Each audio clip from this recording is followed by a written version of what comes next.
Study IQ IAS, अब तैयारी हुई अफोर्डेबल। नमस्कार दोस्तों, कैसे हैं आप लोग। मैं सूरज चौधरी स्टडी IQ PGS पर आप सभी का हार्दिक स्वागत करता हूं। आज की क्लास में हम लोग चर्चा करेंगे हमारे सुभाष कश्यप के द्वारा लिखी गई पुस्तक आर कॉन्स्टिट्यूशन और उसका भी चैप्टर 6 में भी हम आज पार्ट 2 करेंगे। यानी कि यहाँ पर हम लोग चर्चा करने वाले हैं संघ एवं उसकी सीमाओं की, उससे जुड़े हुए क्वेश्चंस। पिछले सेशन में हम लोगों ने कुछ क्वेश्चंस देखे थे, आज की क्लास में हम कुछ क्वेश्चन करने वाले हैं। लेकिन उससे पहले एक बार हम इस पूरे चैप्टर की समरी देख लेते हैं कि आखिरकार इसके अंदर कहा क्या गया है। देखिए, यहाँ पर चर्चा हो रही है भारत के संविधान के भाग 1 की, जहाँ पर आप देखेंगे 4 आर्टिकल्स हैं। आर्टिकल 1, आर्टिकल 2, आर्टिकल 3, आर्टिकल 4, ये 4 आर्टिकल्स यहाँ पर बच जाते हैं। 2 एस्पेक्ट यहाँ पर कवर किए गए हैं। सबसे पहला क्या, संवैधानिक एस्पेक्ट, जिसमें 4 आर्टिकल्स की चर्चा है। इसके साथ साथ कुछ कॉन्स्टिट्यूशनल बैकग्राउंड यानी हिस्टोरिकल बैकग्राउंड आप देखेंगे तो वो भी चर्चा यहाँ पर आ जाती है। अब जरा पहले पार्ट को देखते हैं, उसमें क्या है। देखिए, यहाँ पर पार्ट 1 के अंदर आर्टिकल 1 है, उसके अंदर कुछ जानकारी आपको दी गई है।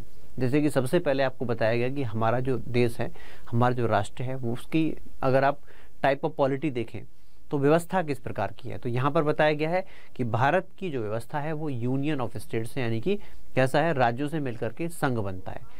यानी कि आप जब भारत के अंदर प्रशासन के स्ट्रक्चर को देखें तो वो केंद्र और राज्य 2 भागों में बटा हुआ है। स्ट्रक्चर में वो है, लेकिन अगर हम प्रैक्टिस में देखें तो वो यूनिटरी स्ट्रक्चर हो जाता है। ये पहली बात है। दूसरी बात, यहीं पर इसी आर्टिकल में बताया गया है कि टेरिटरी ऑफ इंडिया, यानी कि भारत, उसका संघ क्षेत्र, उसका राज्य क्षेत्र कितना बड़ा है, तो कहाँ कहाँ तक भारत की सीमाएं हैं, इसका मतलब ये बन जाता है।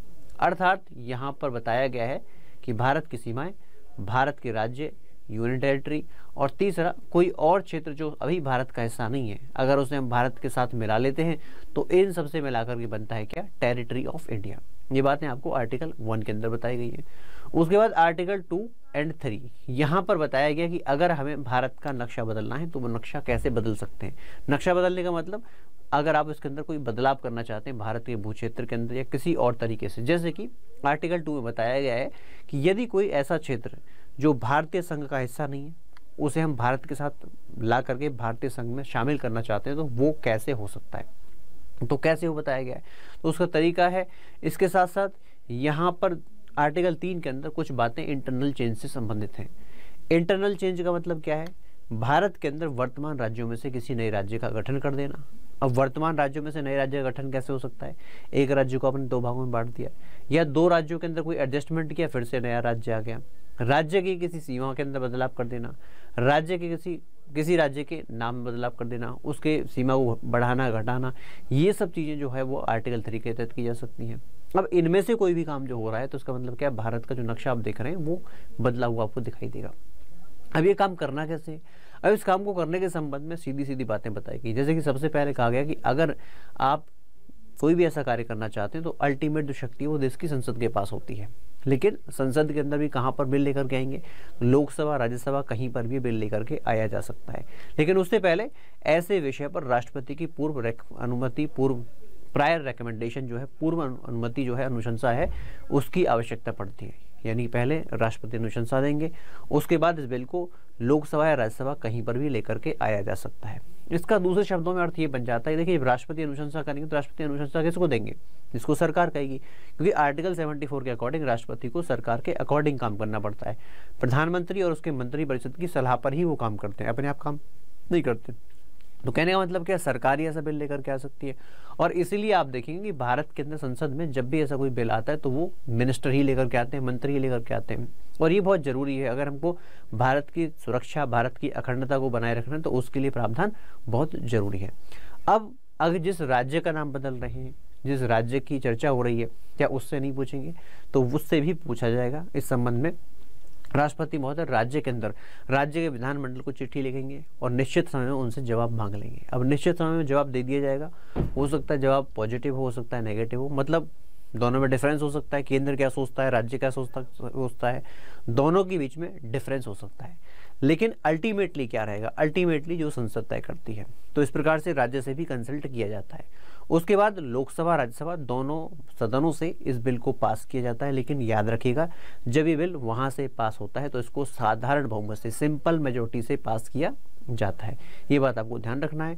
और जब लोकसभा राज्यसभा दोनों से पास हो गया तो अंत में फिर से राष्ट्रपति के पास जाता है, राष्ट्रपति इस पर अपना स्टैंप लगाते हैं, सील लगाते हैं, साइन करते हैं और ये फिर राज्य देश के अंदर एक्ट बन जाता है। जैसे कि Jammu and Kashmir reorganisation act 2019 आता है, उससे पहले क्या रहा, ये पूरा का पूरा प्रोसेस फॉलो किया गया और वहाँ पर फिर बाद में जम्मू एंड कश्मीर को 2 भागों में डिवाइड कर दिया गया। ठीक है, तो ये सारी चीज़ें आपको इसमें आपको मिल जाएंगी। पहला क्या, संवैधानिक भाग। अब दूसरा, अगर हम देखें भारत के अंदर आज के टाइम पर 28 राज्य हैं। 28 राज्य किस प्रकार से बनते हैं? देखिए, सबसे पहले जब भारत आज़ाद होता है तो आज़ादी के साथ ही सबसे पहली मांग ये हो जाती है कि हमको भारत के अंदर राज्य बनाने हैं, लेकिन किस आधार पर बनाने हैं? वो मांग थी भाषा के आधार पर। अब देश के जो संविधान निर्माता थे, देश के जो फाउंडिंग फादर्स थे, उनको बड़ी परेशानी हुई, तो उन्होंने इसको लेकर कुछ आयोग बैठाए, जैसे कि धर आयोग बनाया। उसके बाद आप देखते हैं धर आयोग के बाद में जेवीपी समिति बनती है, फिर फजल अली आयोग बनता है और ऐसे करके अंत में फाइनली ये निष्कर्ष निकाला गया कि भाई अब राज्य जो है भाषा के आधार पर बन सकते हैं। और आंध्र प्रदेश को भाषा के आधार पर पहला राज्य पहले ही बना दिया गया था भाषा के आधार पर। तो आज के टाइम पर जो स्ट्रक्चर देखते हैं आप राज्यों के, वो कई आधारों पर, जैसे कि भाषा के आधार पर, संस्कृति के आधार पर, इसके साथ साथ एडमिनिस्ट्रेटिव कन्वीनियंस, जियोग्राफिकल स्ट्रक्चर, इन सभी के आधार पर भारत के अंदर तमाम राज्यों का गठन किया गया है। जैसे शुरुआत में आप बात करें तो जब भारत का संविधान आता है उस समय पर कहानी अलग थी। 7वें संविधान संशोधन के द्वारा जब पूरा मैप बदला गया तो उस समय पर 14 राज्य बनाए गए, 6 केंद्र शासित राज्य बनाए गए और उस समय पर कुछ तो ऐसे राज्य बने जो बाद में उस समय पर कुछ तो ऐसी यूटी बनी जो बाद में राज्य बन गए, जैसे कि हिमाचल प्रदेश है, मणिपुर है, त्रिपुरा है। पहले यूटी के तौर पर स्थापना थी, बाद में ये आज राज्य के तौर पर है। तो वो सारी कहानी उस पूरे चैप्टर के अंदर दी गई है। अब उससे जुड़े हुए कुछ आखिरी क्वेश्चन है, उनको देख लेते हैं, फिर चैप्टर सी के साथ ही जो है अपना क्लोज हो जाएगा। जैसे शुरुआत करते हैं हम लोग यहाँ पर पहले क्वेश्चन की। पहला क्वेश्चन क्या कहता है? पहला क्वेश्चन कहता है भाषाई आधार पर राज्यों के गठन पर विचार के लिए पहला आयोग इनमें से कौन सा बना था? धर आयोग, सरकारी आयोग, फजल अली आयोग या फिर नन ऑफ द अबव। क्या कहता है? भाषाई आधार पर राज्यों के गठन के लिए पहला आयोग इनमें से कौन सा था? पहला आयोग, फर्स्ट कमीशन की बात करते हैं। देखिए, पहले आयोग की बात करें तो जून 1948 में इस समस्या को सुलझाने के लिए SK धर, सरोज कुमार धर की अध्यक्षता में एक आयोग बनाया गया जिसको आप कहते हैं धर आयोग। इस आयोग ने जून 1948 में इसकी स्थापना की गई थी। दिसंबर 1948 में अपनी रिपोर्ट सबमिट की और रिपोर्ट में क्या कहा? इन्होंने कहा कि भाषा के आधार पर राज्य नहीं बनाए जा सकते, हमको प्रशासनिक सुविधा के आधार पर राज्य बनाने हैं। तो करेक्ट आंसर इसका ए बन जाता है। इसके बाद चलते हैं अपने नेक्स्ट क्वेश्चन की तरफ। निम्नलिखित का सही अनुक्रम क्या है? पूछ रहा है, यहाँ पर कुछ आयोग के नाम लिखे हुए हैं, कुछ घटना लिखी हुई है, उसका सही क्रम ऐतिहासिक घटनाक्रम के हिसाब से हमको बताना है। धारा आयोग, फजल अली आयोग, जेवीपी कमीशन, जेवीपी आयोग, आंध्र प्रदेश का निर्माण, ये 4 घटनाएं हैं। क्या इनका सही क्रम है? देखिए, जब आप भाषाई आधार पर राज्यों के गठन की बात करते हैं तो वहां पर सबसे पहले मैंने आपको बताया, सबसे पहले बना क्या? धर आयोग। जून 1948 के अंदर इसका गठन होता है। अब इनकी जो रिपोर्ट आई, लगता तो था कि उससे सब संतुष्ट हो जाएंगे, लेकिन ऐसा हुआ नहीं। जब ऐसा हुआ नहीं तो फिर वहीं पर कांग्रेस पार्टी की एक कमेटी, कांग्रेस पार्टी का एक समिति, जिसके अंदर जवाहरलाल नेहरू, वल्लभ भाई पटेल और पट्टाभी सीतारामैया, इन 3 के सम्मेलन से ये समिति बनती है और दिसंबर 1948 के अंदर ये समिति अपना काम शुरू करती है। अप्रैल 1948 के अंदर अपना काम पूरा करती है, रिपोर्ट अपनी पेश करती है, जिसके अंदर बात जाहिर सी थी क्या, कि भाषा के आधार पर राज्य नहीं बन सकते, ये इन्होंने रेकमेंड किया था। इसके बाद अगर हम चलें तो यहाँ पर क्या होता है, फिर धीरे धीरे समस्या बढ़ती है और अक्टूबर 1953 के अंदर आंध्र प्रदेश का गठन हो जाता है। कब होता है? अक्टूबर 1953। अब ये क्यों गठन हो जाता है? देखिए, होता क्या है, ये कमेटी, ये समिति मना कर रही है कि भाषा के आधार पर हमको राज्यों का गठन नहीं करना है। बट कई बार क्या होता है, कुछ घटनाक्रम ऐसे हो जाते हैं जब आपको बातें माननी पड़ जाती है, स्पेशली लोकतंत्र के अंदर। जैसा लोग चाहेंगे वैसा ही करना पड़ेगा। सरकार तो अल्टीमेटली लोगों की होती है, जैसा समाज कहेगा वैसा ही जाना पड़ता है। हुआ क्या था कि यहाँ पर ये जो आंध्र प्रदेश है, आज के टाइम का हमारा तमिलनाडु, साथ में हमारा आंध्र प्रदेश और तेलंगाना, इसको मिलाकर के एक क्षेत्र बनता था जिसको हम मद्रास कहा करते थे। और मद्रास के अंदर दो भाषी लोग, एक तरफ तेलुगु और दूसरे तमिल बोलने वाले थे। अब ये तो समस्या नहीं थी, तो बढ़िया पॉजिटिव पॉइंट था। तो समस्या यहाँ पर क्या आई थी, जब यहाँ पर ये द्विभाषी लोग इनके अंदर मतभेद हुए तो फिर मांग की गई कि तेलुगु स्पीकिंग लोगों के लिए अलग से राज्य होगा जिसको आंध्र प्रदेश कहा जाएगा। तो शुरुआत में तो सब जगह मनाही हो रही है, तो इसलिए उस समय के स्टॉलवर्ट तेलुगु लीडर पोत्ती श्री रामुलु ये अनशन पर बैठ गए और 56 दिन के बाद उनकी मृत्यु हो गई। उसके बाद जब हंगामा उग्र हुआ, आंदोलन उग्र हुआ, तो इस मांग को स्वीकार करना पड़ा और आंध्र प्रदेश को भाषा के आधार पर राज्य बना दिया अक्टूबर 1953 में। अब इस घटना के बाद देश के अंदर सरकार के ऊपर दबाव बढ़ा, लोगों के अंदर रोमांच आया कि भाई एक की मांग पूरी हो गई तो हमारी मांग भी पूरी हो सकती है, क्योंकि सिर्फ एक राज्य की मांग नहीं थी भाषा के आधार पर, बहुत राज्यों की मांग भाषा के आधार पर हो रही थी, देश के कोने कोने से ये मांग हो रही थी।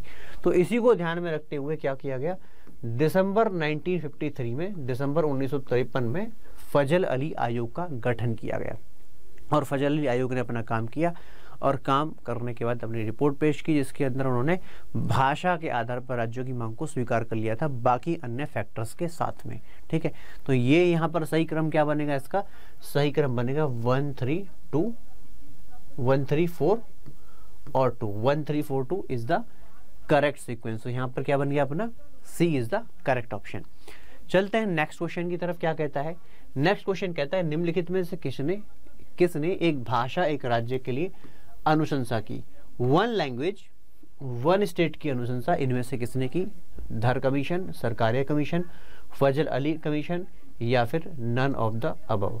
देखिए, अगर आप सरकारिया कमीशन की बात करेंगे तो ये तो अलग ही हो गया, ये तो सेंट्रल स्टेट के रिलेशंस को सुधारने के लिए उसके अंदर क्या हमको रिफॉर्म्स की आवश्यकता है और उनका क्या स्टेटस है, 1983 में आर के सरकारिया की अध्यक्षता में गठन इसका किया गया। तो ये तो है ही नहीं, यहाँ पर किसी भी तरीके से पॉसिबल नहीं है। अब एक आंसर जो बच्चों को लगता है वो क्या कहेंगे, सर फजल अली आयोग हम लगा देते हैं, ये क्वेश्चन का बच्चा मार्क कर देते हैं फजल अली आयोग ने ऐसा कहा था। आपने ध्यान से सुना नहीं कि फजल अली आयोग ने कहा था कि भाषा के आधार पर राज्य बन सकते हैं, लेकिन 1 लैंग्वेज 1 स्टेट के फॉर्मूले को उन्होंने भी नहीं दिया था। क्योंकि अगर आप इस प्रकार के फॉर्मूले को अपनाते हैं तो भारत के अंदर बहुत सारी भाषाएं बोली जाती हैं, तो क्या होगा, बहुत सारे राज्य बन जाएंगे। और राज्य बनाने का काम क्यों किया जाता है, ताकि प्रॉपर एक हम सिस्टम बना सकें और उस सिस्टम के अंतर्गत हम लोगों तक पहुंच सकें। इसलिए तो छोटे यूनिट्स बनाई जाती है, प्रशासन सही तरीके से चल सके, शासन सही तरीके से चल सके, कोऑर्डिनेशन प्रॉपर हो सके सेंटर और स्टेट के बीच में। अब ज़्यादा स्टेट्स हो जाएंगे तो पहले उस कोऑर्डिनेशन को बनाना बड़ा मुश्किल हो जाएगा, तो असुविधा हो जाएगी। कहने का मतलब क्या है, राज्य बनाए जाते हैं एडमिनिस्ट्रेटिव कन्वीनियंस के लिए, और ज़्यादा राज्य बन जाएंगे तो कन्वीनियंस कहाँ रहा, इनकन्वीनियंस हो जाएगा वो तो ये तो किसी ने भी नहीं कहा। तो करेक्ट आंसर इसमें क्या बनेगा अपना, इसमें बन जाएगा करेक्ट आंसर अपना डी। इसके बाद चलते हैं अपने अगले क्वेश्चन की तरफ, लेकिन उससे पहले आपके लिए जानकारी, यूपीएससी आईएएस पहली बार स्टडी आईक्यू के द्वारा लाइव बैचेज आपके लिए अनाउंस किए जा रहे हैं, जिसका 20 जून 2022 को शाम 6 बजे से ये बैच शुरू हो जाएगा।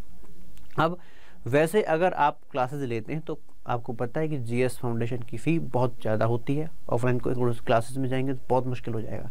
लेकिन बच्चे तक एजुकेशन पहुंचाने के लिए, अफोर्डेबल एजुकेशन पहुंचाने के लिए स्टडी आईक्यू प्लान लेकर के आया है। उन्होंने इस कोर्स को फ़ी बहुत कम रखी है और बहुत कम रखने के बाद भी इसमें डिस्काउंट करवा दिया है। जैसे मान लीजिए आप ये वाला सूरज लाइव कोड आप इस पर लगाते हैं तो यहाँ पर ये डिस्काउंट लगने के बाद और भी कम हो जाता है। तो सिर्फ और सिर्फ 18,500 रुपये में आप अफोर्डेबल एजुकेशन के तहत ये क्लासेस ले सकते हैं। अब इसके अंदर फ़ायदा क्या होगा, यहाँ पर 1-to-1 मेंटरशिप, जैसे कि अगर आप लाइव क्लास लेते हैं तो जैसे कि जूम पर आपको क्लास मिलती है तो जूम पर आप टीचर से डायरेक्ट इंटरेक्ट कर सकते हैं। आंसर राइटिंग को लेकर के भी चर्चा रहेगी। तो कहने का मतलब जितने भी आपके फीचर्स आवश्यकता है कोर्स के अंदर वो सभी आपको यहाँ पर मिल जाएंगे। तो अभी आप इसको जा करके डिस्क्रिप्शन बॉक्स में लिंक है, वहीं जा करके इसको क्लिक कर सकते हैं, आगे इस पर रजिस्ट्रेशन कर सकते हैं। आप नहीं तो आपको कोई जानने वाला जो भी तैयारी कर रहे तो उसको आप सही डायरेक्शन में गाइड कर सकते हैं। इसके बाद चलते हैं हम अपने नेक्स्ट क्वेश्चन की तरफ। कहता है भारत में निम्नलिखित राज्यों के बनने का सही क्रम क्या है, correct sequence of making of following states in India, Goa, Sikkim, Uttarakhand, Jharkhand. देखिए अगर हम इनकी बात करें तो यहाँ पर राज्यों की जब हम बात करेंगे तो राज्य देखिए ये 1987 में 1987 के अंदर राज्य बनता है। भाई यूटी तो पहले ही बन गया था, लास्ट लेक्चर में मैंने आपको बताया था, लेकिन भारत के अंदर राज्य के तौर पर 1987 के अंदर स्थापित होता है।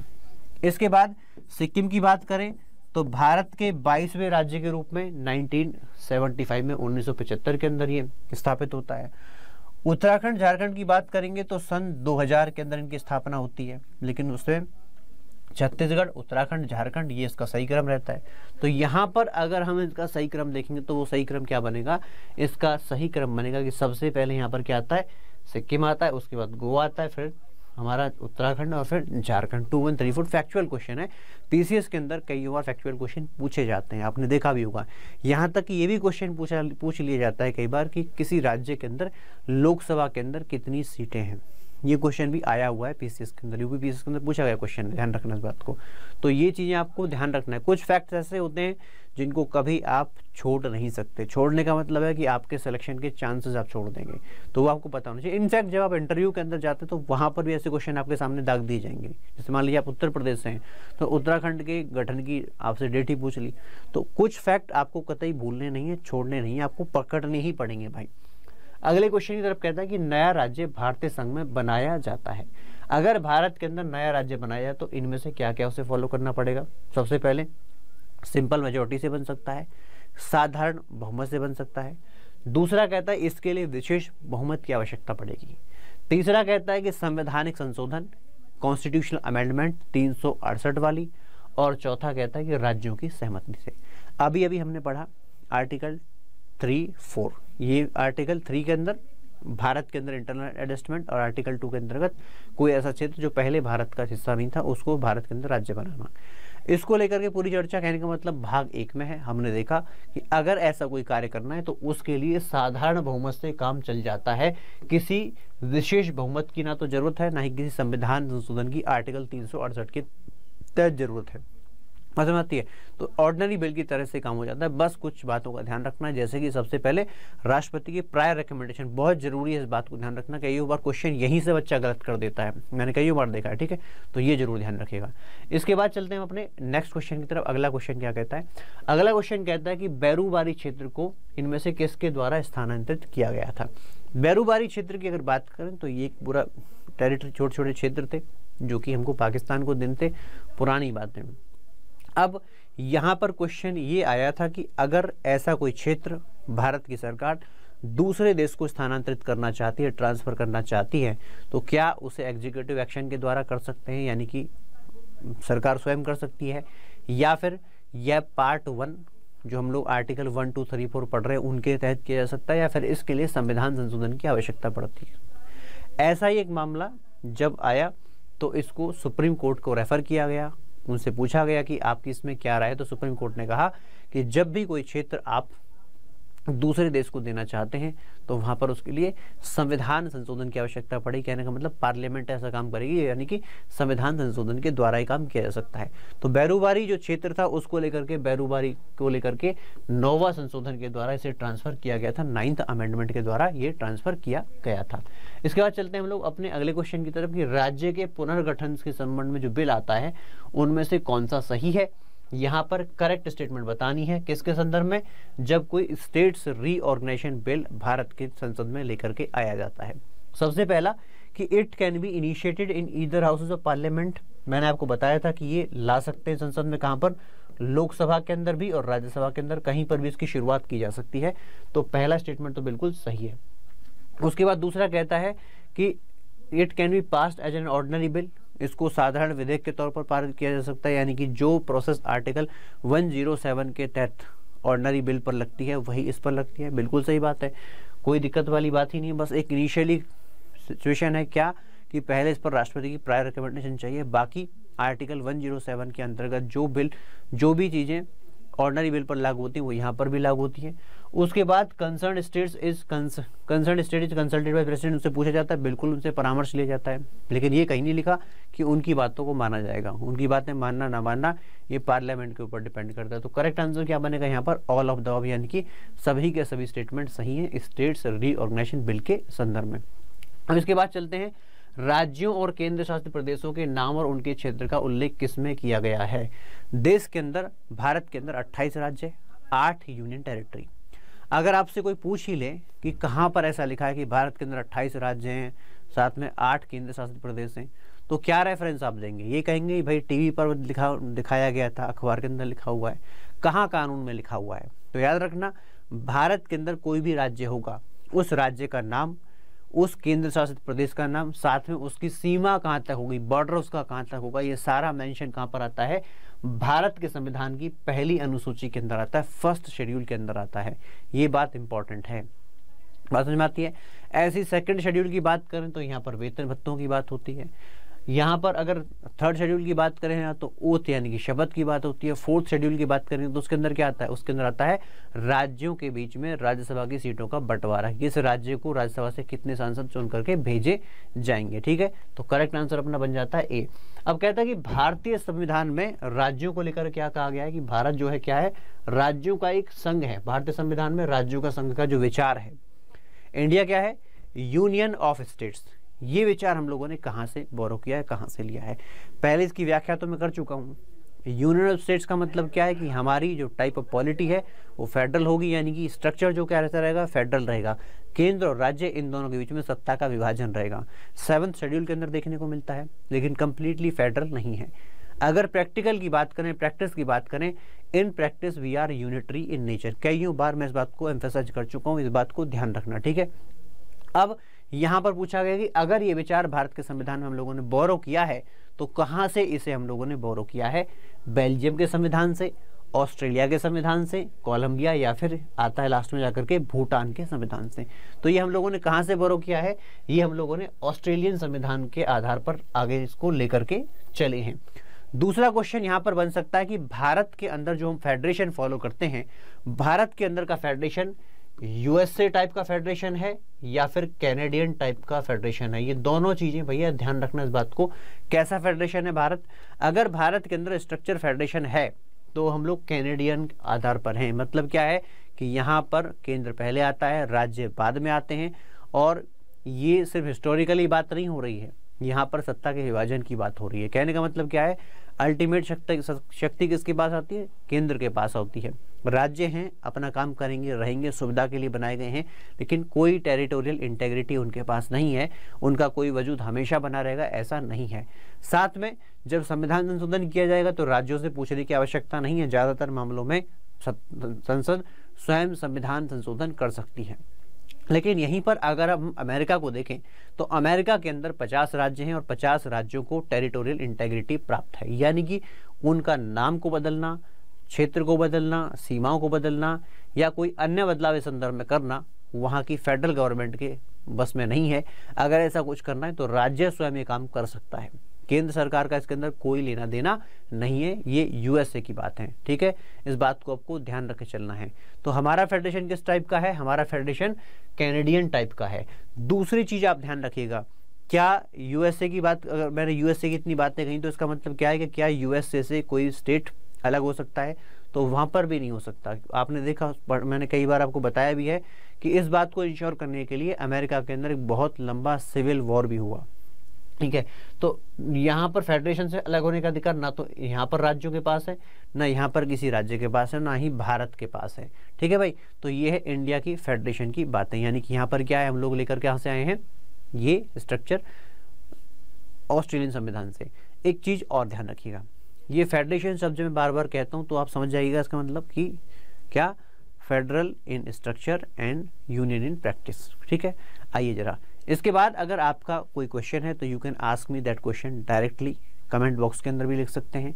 यहाँ पर काम नहीं चल रहा है, still you want to ask me something beyond YouTube, beyond your comments, you can ask me at my social media handles. These are the handles, you can ask me questions.